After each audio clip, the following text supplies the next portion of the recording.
Liam, talk to us about your first week. It's been a seismic week, a lot going on.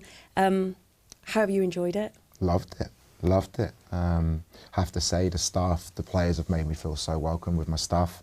It has been a whirlwind. You know, getting off the plane in Strasbourg, and I literally came straight to the training ground to meet the players.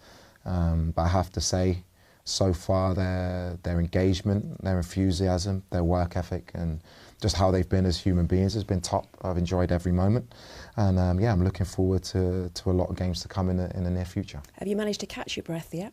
I had a good night's sleep the last 2 nights, especially after winning your first game, which is a great thing to do. No matter those FA Cup games away at Charlton, that's a really, really difficult game. I thought the players acquitted themselves really, really well. And it's a good thing to build off of now, going into obviously a massive game on Wednesday night. Do you believe in, when people talk about perfect timing, when you're always looking to progress and you always want that opportunity, and there is the right time for you to come into a club like Chelsea, an elite club? Yeah, I've always worked really, really hard. I've always been passionate about this job from before doing this job. I've studied. People in my life know the sacrifices I've made. Yeah, it's an amazing thing when it kind of aligns and you get an opportunity like this. And I intend, you know, to give everything I possibly can to make this opportunity a successful one. But I have to say as well, I feel like I've earned an opportunity. You know, Chelsea are a huge club, and I know a lot of questions are being asked of my CV and my playing career and my reputation. At the same time, before Chelsea, I had opportunities to go to Champions League clubs. A lot of people saw the work I did, not just in France, but in Hull and in Derby, and maximising the resources that I've had and playing in a certain way. So I want to prove that I'm worthy of this amazing privilege that I have to be head coach of Chelsea Football Club. And that's the weird thing with me. I enjoy this job. I enjoy the challenge.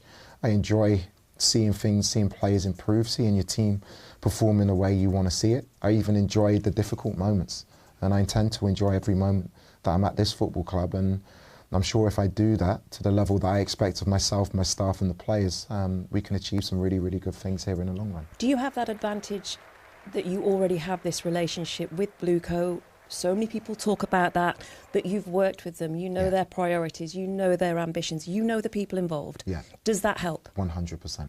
100%. I know the long-term objectives of the guys, why they've done things in a certain way. And the great thing is I'm fully aligned with it. I understand. I understand why, if results in the short term aren't quite where a club wants them to be, why there's frustration. But I really, really believe that in the end, you know, I'm a positive, half glass full kind of person.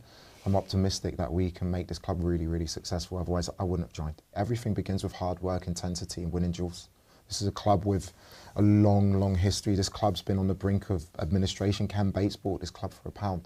And people at this football club who still support this club were working so hard to keep this club going. And then to see the era with the trophies and Jose Mourinho. But that club was built, and that success was built on hard work. So for me, I want the fans, when they come to see us play, we might win games. We're probably going to lose some games along the way. But they can come up the stadium and they can say, those 11 players, they gave everything in the moment. And I think if I can work towards that, then opinions or whether I deserve the job or whether I'm experienced enough or whether I'm good enough, it's noise. I need to focus on what I can give this club. Where does the communication skill, the ability to be such a good communicator come from? Because that is one of the strongest skill sets that you have. Oh, thank you. I don't look at myself in my skill sets or what my strengths are. I think everybody has their own personality, and you have to stay true to that personality. I like to talk to people. I like to get to know people. I'm outgoing. So just because I'm a head coach or a manager, I don't change who I am. I think if you're not authentic in who you are, the players will see through it straight away. I haven't tried to come in here and put my fist on the table, but there's other ways you can get players to believe in you and trust you. And hopefully, I say hopefully, I'm very confident that not just the conversations I have, the team meetings, the detail that we go into, the quality of the training sessions, the quality of our information makes the players say, actually, this guy and his staff are serious and they're here to win. You like a young, fearless side, though, from the teams that we've seen you with at Strasbourg and with Hull City as well. And there is such a huge number of young players here at Chelsea.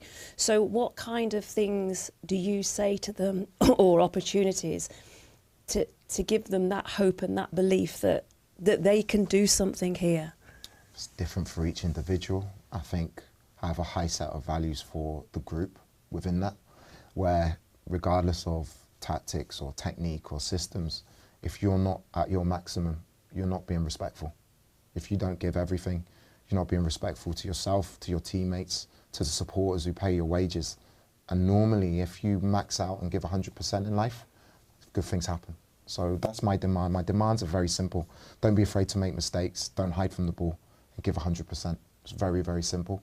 Normally, the rest takes care of itself with all of the details within that. Does every player have a chance?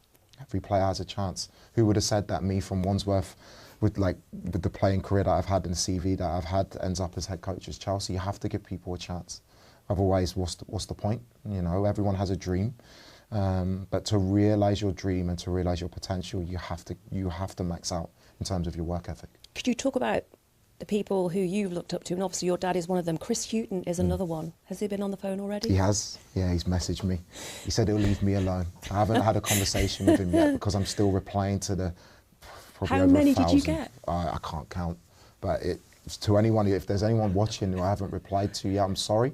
But it takes ages, you know. It's so nice to get those messages of goodwill. Chris is someone who I've looked up to massively as a person. He's got humility and class, the way he manages his group. I don't think anyone has a bad word to say about how he is as a person, which is important to me. Yeah, and he's someone who I've taken a lot from and tried to develop in my own way, the way that I manage a group. Who were the great Chelsea players that you looked up to? And I only mention the late Gianluca Vialli here because when he took over, and it was ahead of a second leg semi-final against Arsenal in this competition, his first team talk, he gave everybody a glass of champagne. Now, I know that was in the 90s. Some of my players are too young for that. Exactly, and times have changed. But what are those Amazing. great Chelsea players? Who were they for you? Through the years, for me, there was a player. I actually came here on trial. I was 17, and I was lucky enough to train with Gianfranco Zola. And it was like, I was in awe of him. And he trained and he did something. Play was moving this way and he just stood still, received the ball and twisted and turned. And I was 17, I was playing right back on the other side of the pitch. And I think he was a genius. But I remember coming, my uncle Sean, he's a massive Chelsea fan and he can't believe it. But he took me to Stamford Bridge, I'll never forget it. Marcel Desailly, Torre Andre Flo, Frank Leboeuf. It was the beginning of that era when I was like 17, 18. I think I was 15 to watch the lads at Stamford Bridge. But through the years, like David Speedie, like my dad's era, my dad had a punch up with Steve Clarke and got sent off for West Ham. Yeah, but through the years, like Didier Drogba, that Jose Mourinho team was incredible. Eden Hazard was a genius. It's almost disrespectful to the amount of good players there are here to speak about individuals. But what I want for these players, I've had this conversation with a few of them over the last few days, is why not in 10 years' time people speak about you in that way? Why can't it be you? Cole Palmer, Enzo Fernandez, Moi Caicedo, João Pedro, Pedro Neto, the list, Esteval. I want people in 5, 10 years to talk about my lads in that way. And it's my job to try and help them achieve that. What about this game against Arsenal then? Because obviously there is a game coming up and I know you've got a lot going on. What an opportunity though against Arsenal, the chance possibly to reach a domestic final already within what would be a matter of months by that time. Yeah, incredible. Football throws these things up. I think that's why we love it. You just never know what's around the corner.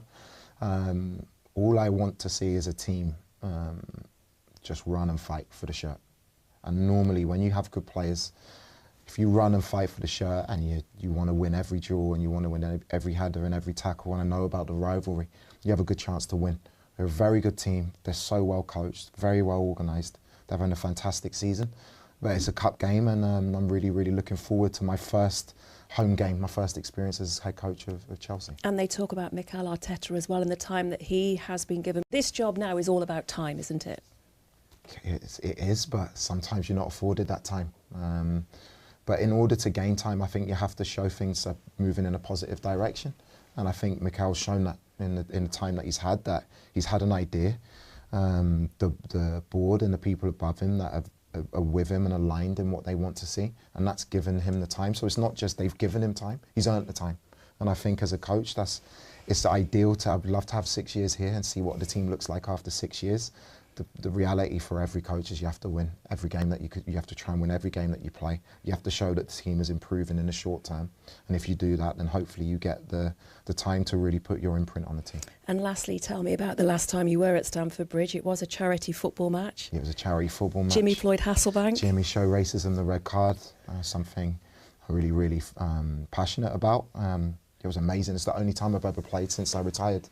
And yeah, I had a great time. Jimmy played. He didn't move as well as he did when he was a player. I know he's probably in the studio, but Jimmy's a great guy. There was some really, really good people. It was a really, really good cause.